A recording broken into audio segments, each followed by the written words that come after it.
తాకట్లో ఉన్న మీ బంగారాన్ని విడిపించి ఆ రోజు ఆన్లైన్ రేటుకి కొంటాం. Sharma gold company. నమస్తే, వెల్కమ్ టు సుమన్ టీవీ. నేను మీ యాంకర్ సిరి. ప్రేక్షకులందరికీ కూడా విశ్వావసు నామ సంవత్సర ఉగాది శుభాకాంక్షలు. మరి ఈ నూతన సంవత్సరంలో ద్వాదశ రాశుల వారికి ఎలా ఉండబోతుందో దీని గురించి ఇన్ డీటెయిల్గా మనతో షేర్ చేసుకోవడానికి వేదిక్ ఆస్ట్రాలజర్ ఉమా గారు ఉన్నారు. వారిని అడిగి తెలుసుకుందాం. నమస్కారం సార్. నమస్తే అమ్మా. కన్యా రాశి వారికి ఈ నూతన సంవత్సరంలో పంచాంగం ఎలా ఉంది, దాంతోపాటు ఆర్థిక పరంగా, ఉద్యోగపరంగా, వివాహపరంగా, సంతానపరంగా వారికి ఎలా ఉంటుంది, వారు ఎలాంటి పరిహారాలు చేసుకోవాలి గురుగారు? తప్పకుండా అమ్మా. ముందుగా అందరికీ కూడా విశ్వావసునామ సంవత్సరం మన తెలుగు సంవత్సర శుభాకాంక్షలు.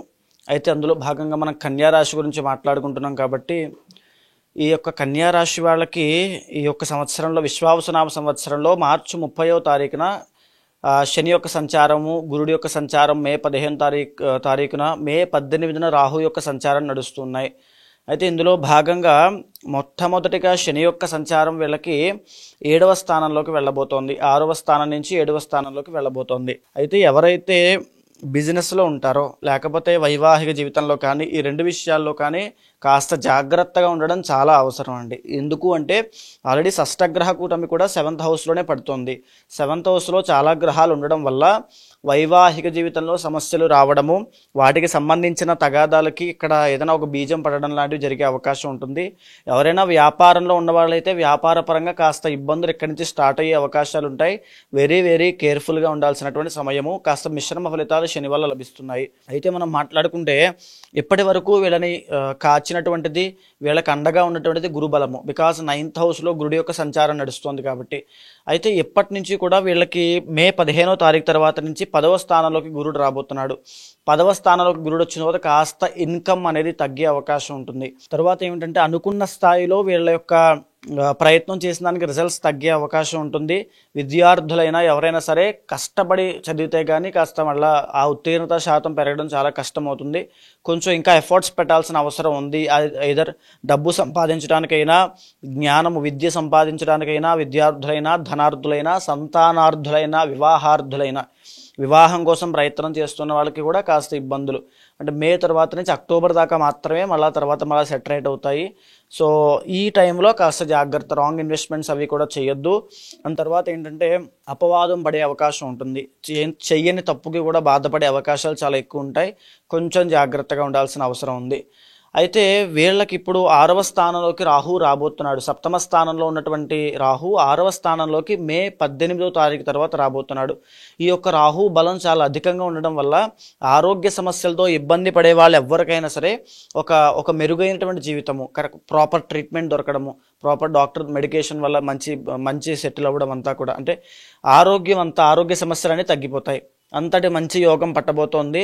ఏదైతే గురుబలం తగ్గుతోందో ఆ గురుబలం తగ్గేటువంటి దోషాన్ని ఈ రాహు కాస్త కాపాడుతాడని చెప్పొచ్చు. సో రెండు కూడా బ్యాలెన్స్ చేస్తున్నాడు. దీంతో పాటుగా ఏంటంటే సింహంలోకి కేతు రాబోతున్నాడు. 12వ స్థానంలోకి కేతు. ఎప్పుడైతే 12వ స్థానంలోకి కేతు వస్తాడో కాస్త వైరాగ్యం వైపు వెళ్ళే అవకాశం, దైవారాధన, దైవ చింతన, స్పిరిచువల్గా కనెక్ట్ అవ్వడం, భగవద్ అనుగ్రహం కోసం తీర్థయాత్రలకు వెళ్ళడం లాంటివి ఎన్నో జరిగే అంశాలు ఉంటాయి. ఎక్కువగా భగవంతుడితో గడిపేటువంటి సమయం చాలా అధికంగా ఉంటుంది. అది కూడా ఆల్మోస్ట్ చాలా మంచిదే అని చెప్పొచ్చు. అయితే వీళ్ళకి ఈ యొక్క దోషాలతో పాటు ఈ యొక్క వీటితో పాటుగా కొన్ని పీరియడ్ ఆఫ్ టైమ్స్లో మంచి రాజయోగాలు ఉన్నాయి. ఆ రాజయోగం ఏమిటంటే ముఖ్యంగా కన్యరాశి వాళ్ళకి 27వ తారీఖు అక్టోబర్ దగ్గర నుంచి 7వ తారీఖు డిసెంబర్ వరకు కూడా ఈ 2025 సంవత్సరంలో అద్భుతమైన రాజయోగము. ఎందుచేత అంటే ఆ టైంలో ఎవరైనా కోర్టు వ్యవహారాల్లో ఇబ్బంది పడుతూ ఉన్నా, లేదు అనుకుంటే కాంపిటేటివ్ ఎగ్జామ్స్ రాస్తూ ఉన్నా, ఆరోగ్య సమస్యలతో మళ్ళీ ఇబ్బంది ఏదైనా పడుతూ ఉన్నా, ఇంకా చెప్పాలంటే భూలాభం, రియల్ ఎస్టేట్ వ్యాపారస్తులైనా ఎవరికైనా సరే వీళ్ళందరికీ కూడా అద్భుతమైన విజయాలు పొందే సమయం అది. భూలాభం కలుగుతుంది, వాహన లాభం కలుగుతుంది, ధనలాభం పెరుగుతుంది, తర్వాత పేరు ప్రఖ్యాతులు పెరుగుతాయి. ఇలాంటి మంచి గడియలు ఈ 27th అక్టోబర్ నుంచి 7th డిసెంబర్ వరకు చాలా బాగుంటుంది. మళ్ళా తిరిగి అలాంటి యోగమే 2026 2026 సంవత్సరంలో 23 ఫిబ్రవరి నుంచి 3వ తారీఖు ఏప్రిల్ దాకా ఎక్సలెంట్గా ఉండేటువంటి కుజుడి యొక్క బలం వల్ల చాలా బాగుంటుంది అని చెప్పచ్చు. మళ్ళా చూసుకుంటే ఇంకా చెప్పాలి అంటే రవి యొక్క అనుగ్రహం వల్ల జూన్ టు ఆగస్ట్ 15వ తారీఖు దాకా కూడా మళ్ళీ ఎక్సలెంట్గా ఉంటుంది.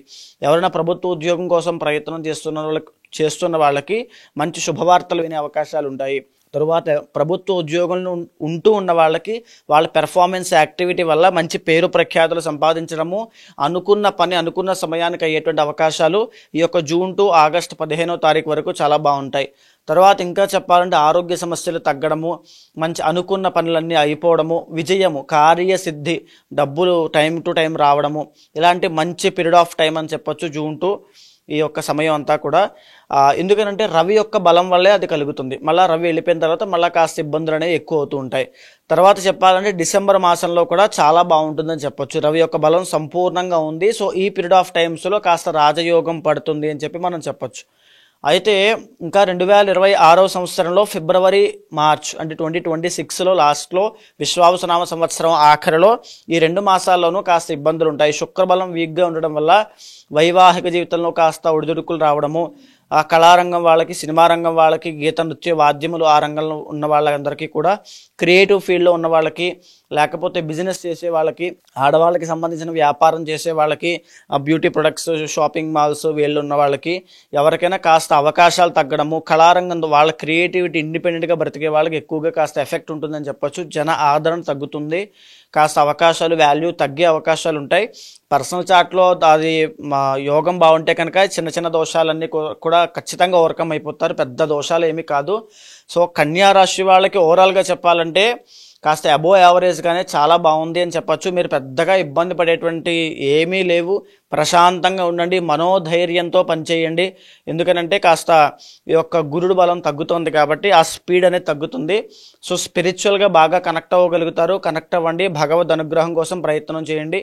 అయితే మీకు వచ్చేటువంటి మంచి పరిహారం ఏమిటంటే శ్రీరుద్ర యాగం చేయండి, గురుబలం పెరుగుతుంది. శ్రీరుద్ర యాగం అనేటువంటి చేయడం వల్ల రాహుబలం పెరుగుతుంది, గురుబలం పెరుగుతుంది, నవగ్రహ దోషాలని తొలగిపోతాయి, అద్భుతమైన రాజయోగం పడుతుంది. అండ్ ఇంకొకటి ఏంటంటే ప్రతినిత్యము కూడా విష్ణు సహస్రనామ పారాయణ చేయండి.